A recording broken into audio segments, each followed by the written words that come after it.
everyone's jumping in on the bandwagon, but they're all covering the American or PAL version of the SNES Mini, or Super NES Mini, or Super Nintendo Mini, or Super Famicom Classics, whatever you want to call it. But most people are doing the American version or the PAL version. Nobody seems to be doing much about the Japanese version, which in my opinion is the one that really counts because this was the original machine. So we're going to take a look at the Super Famicom Mini against the original Super Famicom. So first of all, let's take a look at the boxes. Now this is the original Super Famicom box, and as you can tell, the mini box compares very well. In fact, they're pretty much identical, apart from this red text down here, the age rating here, and Nintendo Classics written up here. Apart from that, as you can see, they are pretty much the same. So well done to Nintendo. But how about the sides of the box? Did they get them right? Well, let's take a look. Ooh, it's hard to get this in frame. Yeah, not too bad. How about the other side? Yep, got it right there. How about the other side? Yes, and the final side? Yes, not bad at all. Now, where it has differed though is the actual bottom of the box. As you can see on the original Super Famicom box, there's nothing. It's just polystyrene. Whereas on the Mini, they've actually given us a nice little picture with all the different games that are featured in it. And you'll notice that some of these games are different than those found in the Western version. So let's take a look at the actual hardware. So this is a Super Famicom. And as you can see, this one is still white, although I can see slight hints of yellowing on the corners here. Oh man, I hope this doesn't turn into a yellow piss-stained looking machine. Okay, now let's take a look at the Famicom Mini, or the Super Famicom Mini I should say. Well, funny enough, the box that it comes in is pretty much the same size as the Super Famicom. We got the manual, which is pretty similar to the proper one that came with this machine. Unfortunately, I don't have that manual anymore. And let's take a look at the actual hardware. Little baby Super Famicom Mini. And here it is. Isn't that cute? A little baby Super Famicom. And the attention to detail is amazing. You got your reset button, you got your eject button. Unfortunately, it doesn't press in. Power on and off. Got the little LED here. Yep, the front of the machine looks pretty similar as well. Although, as we all know, this folds down to allow us to plug in the new funky looking controllers. I wonder if that will change color in the future. Around the back of the machines, well, yeah, they don't look exactly the same, but close enough. How about the bottoms? Well, let's take a look. Yeah, it's not exactly the same. I thought they might have put a little cutout here or some sort of molding for the expansion port, but they didn't bother. But you know, you're not going to be looking at the bottom, you're going to be looking at the top, and you know, it looks pretty good. It's close as you're going to get. Unfortunately, the text is missing from the cartridge slot. It should say use cassettes with Super Famicom mark only. But unfortunately, they didn't put that text on. I wonder why. Okay, so let's take a look at the controllers. So here we have the two controllers. This one has yellowed a little bit. This is the official Nintendo Super Famicom pad.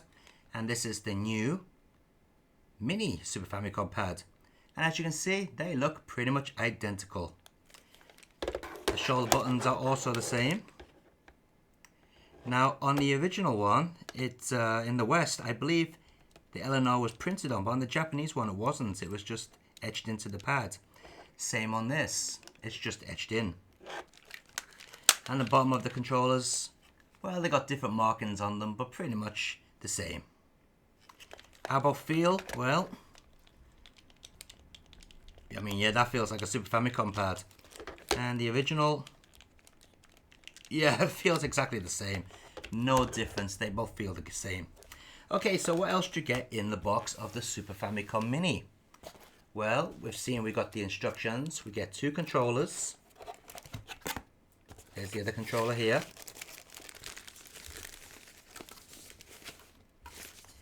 And we also get a power cable, which can plug into any HDMI device. And HDMI device, sorry, any USB device I should say.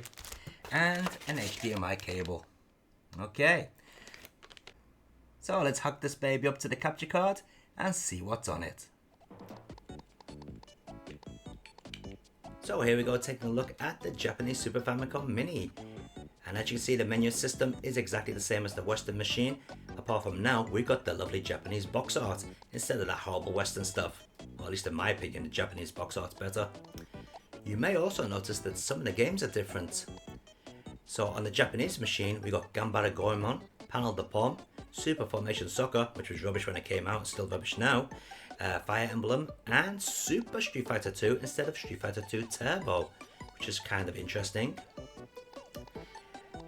Going up to the top of the menu, we've got the typical screen options. We've got analog TV mode, which gives you scan lines and a slightly fuzzier picture, and to be honest, the frame rate still looks much nicer than that does. We've got a 4:3 mode and pixel perfect mode. We also have a choice of different borders which we can now put around the screen, just to give it that 16:9 look. I'm going to go with the typical 80s looking one. We also got some more options here, such as play demo. Basically, if that's switched on, the game will just automatically boot up a game at random and play the demo sequence from that. We also got auto play demo as well, and a screen saver option there, and reset everything. Yep, we don't really care about that. And there's some code if you want to scan it with your phone. Okay, so let's take a look at one of the games which isn't on the Western machine. This is Ganbare Goemon. So this game did actually come out in the West under the name of Legend of Mystical Ninja. And I wonder why this game didn't appear on the Western Famicom, Super Famicom or SNES Mini. I mean, the game did come out and it was fairly popular. Was it a licensing issue, or did Konami just say, so that we can't be bothered giving them a version of this?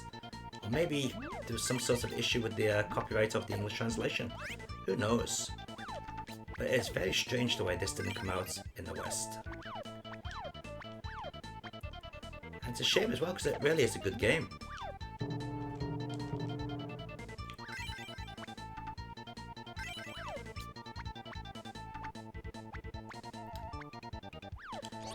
Okay, now I'm sure people want to see the different filters, so let's go and switch on the analog TV mode, and let's boot up, let's do Kirby.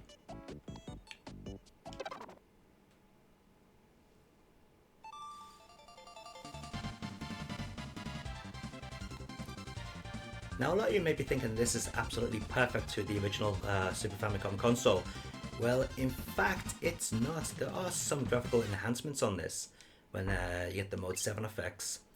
And also, there are one or two very, very, very slight differences, you know, in the actual game graphics. If you check out the Digital Foundry video, you'll see what I'm talking about. So anyway, as you can see, this is the screen. No, I'm going to put the tutorial on. Anyway, as I was saying, this is the analog screen filter, and what it does is gives you scan lines, and it kind of softens the picture down as well. Now, to be honest, I prefer, you know, running it in pixel perfect mode and using the frame master for scan lines because they look better than this. Okay, well, now that we've seen that, let's go and take a look at actual pixel perfect mode, and we'll change the background as well. So, yeah, this one, Cinema System. Now, one thing that really does stink is to play Star Fox 2, you have to complete the first stage on Star Fox 1.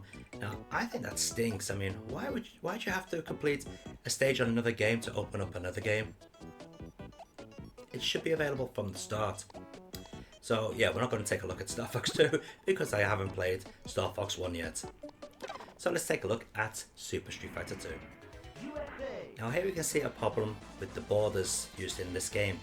So you got a nice screen outline border, but the game itself plays in a box. So you've still got borders at the top and bottom of the screen. It would have been nice if Nintendo gave us some sort of option to stretch it. Although that would look pretty awful too, I guess. I forgot how slow Super Street Fighter was.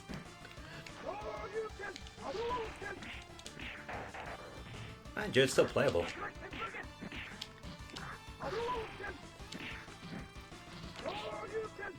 And I could say that these controllers feel exactly like proper Super Nintendo controllers.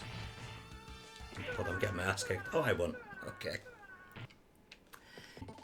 Okay, oh, and just one last thing. The rewind feature, I forgot to mention this. So, what you can do on this machine, whoops, what am I doing here? Which you couldn't do on the original Famicom Mini, is actually replay your games. It's got save states. So let me just show you here with Star Fox.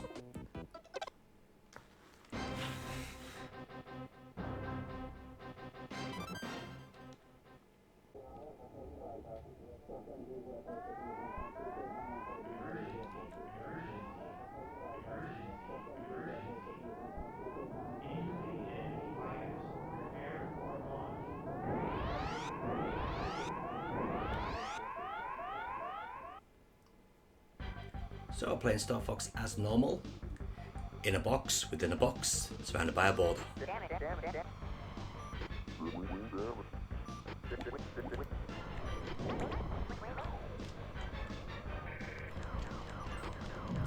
Now the save states are automatically done, so what's happening now is Super Famicom Mini is recording the progress of my game. Let's do a barrel roll, there we go. Oops.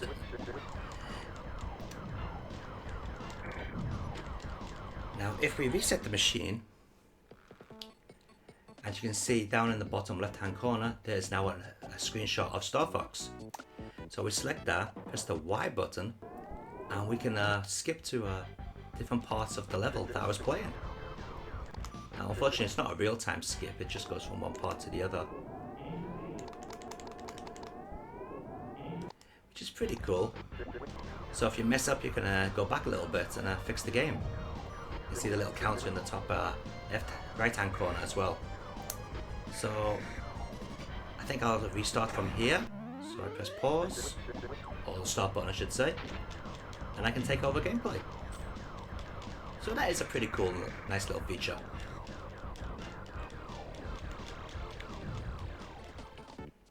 So there you have it, the Super Famicom Mini. A nice little emulation device which can now be hacked, and you can store all the games you want on this little machine. So before we end this video, let's take a look at a very puzzling addition to the Japanese machine, Super Famicom Soccer. As I said, it was rubbish when it came out, and it's rubbish now.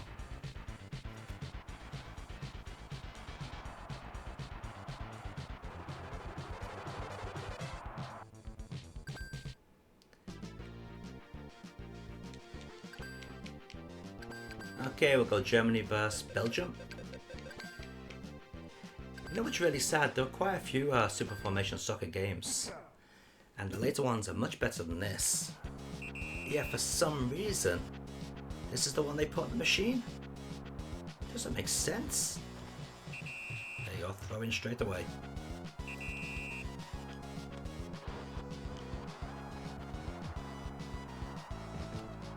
And look at this. I can't even run the ball into my own goal. I can't kick it into my own goal, mind you. Here, watch. Kick. Eh! He kicked it away. Kick into my own goal, go on. Yeah, oh my god, Israel, oh my god, is what you say when you find out they put this crap on the machine.